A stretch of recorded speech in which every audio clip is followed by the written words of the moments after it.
Olá, eu sou o Padre Alexandre Fernandes. É uma alegria que eu estou partilhando com você os tesouros da fé cristã católica, dando o catecismo da Igreja.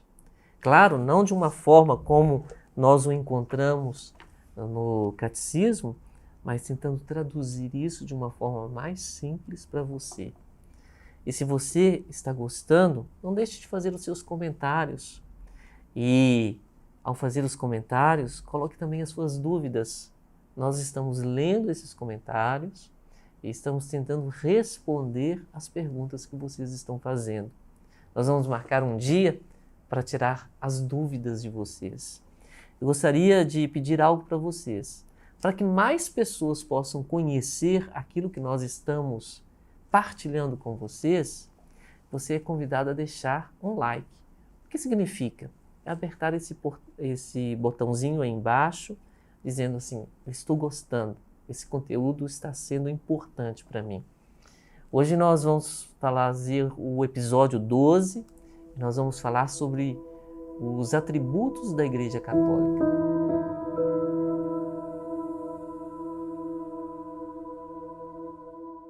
Meus queridos filhos e filhas espirituais, é uma alegria poder conversar com vocês mais uma vez. Hoje falaremos a respeito dos atributos da Igreja Católica. A Igreja é o corpo místico de Cristo, no qual Ele é a cabeça e nós somos os membros.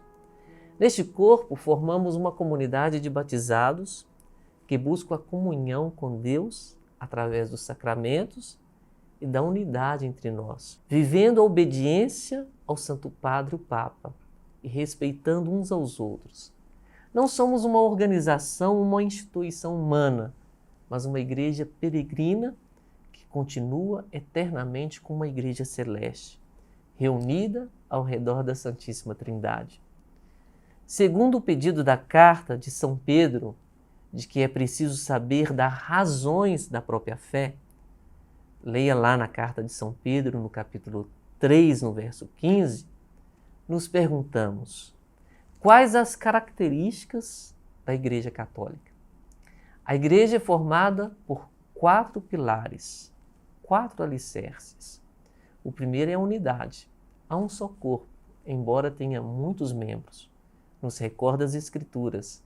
Assim também, a Igreja é única e vive em unidade e em comunhão. O segundo alicerce é a santidade. Embora sejamos todos pecadores e cometemos erros, a Igreja, como corpo de Cristo, é santa, mas como membros, nós pecamos. É preciso distinguir bem isso. O terceiro pilar é a catolicidade, que quer dizer universalidade. Não é uma igreja apenas para os brasileiros, israelitas ou qualquer outro lugar, mas é para todo o universo. E por fim, o quarto pilar é a apostolicidade. Isso quer dizer que é a comunidade dos apóstolos. Desde os primeiros apóstolos, a igreja segue uma linha de sucessão sem rompimentos. Isso significa que estamos unidos diretamente com os primeiros discípulos de Jesus há quase 2000 anos. A unidade, a santidade, a universalidade e a apostolicidade formam a igreja. Desde Jesus, ela compõe o mesmo corpo, no qual seus membros, de geração em geração, foram transmitindo a fé, amadurecendo sua fé e atualizando-se de acordo com a inspiração do Espírito Santo. Muitos católicos são alvo de críticas e insultos. A igreja é até mesmo atacada com certo ódio, acusada de ser uma organização que durante a história cometeu muitos erros. Vejamos bem, a primeira coisa que precisamos pensar neste caso é que não devemos ser anacrônicos. O que quer dizer? Não podemos julgar o passado com os olhos de hoje. Não podemos dizer que determinada coisa estava correta ou errada, estando em uma outra compreensão de mundo. Dessa mesma forma, como você olha para o seu passado e reconhece os inúmeros atos que não faria novamente, sabe que naquela época em que viveu aquelas situações, achava estar agindo corretamente. Sobre isso, no dia 12 de março do ano 2000, o Papa São João Paulo II fez um pedido de desculpas pelos erros cometidos pela Igreja ao longo dos últimos 2000 anos, o chamado Dia do Perdão. Foi criado pelo Papa para pedir perdão pelos pecados passados e presentes da Igreja. Que bonito saber olhar para trás e reconhecer os erros.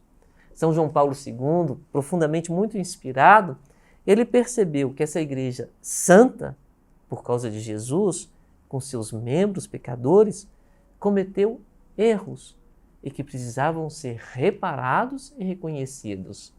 É uma sabedoria grande isso, mas nós não podemos cometer o erro de julgar a história sem antes entendê-la.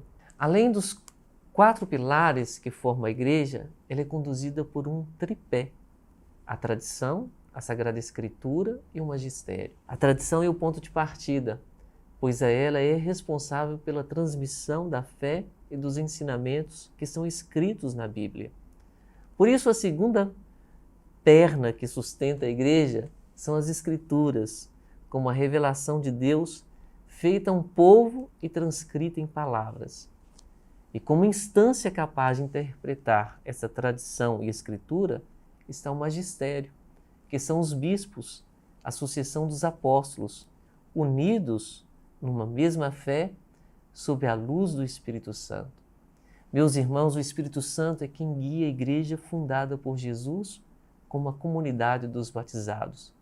Ela não é fruto da decisão e da escolha de uma pessoa, mas desejo e ordem do próprio Jesus. Não somos nós que o escolhemos e a partir de nossas escolhas fundamos uma comunidade conforme as nossas preferências. Ele nos escolheu e nos tornou participantes da sua Igreja. Nós somos a Igreja Católica Apostólica Romana.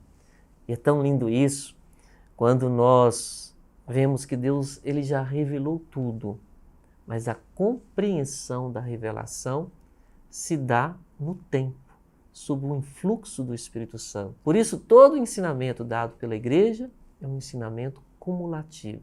Falaremos isso depois. O nosso próximo encontro será a comunhão dos santos e o perdão dos pecados. Fiquem com Deus.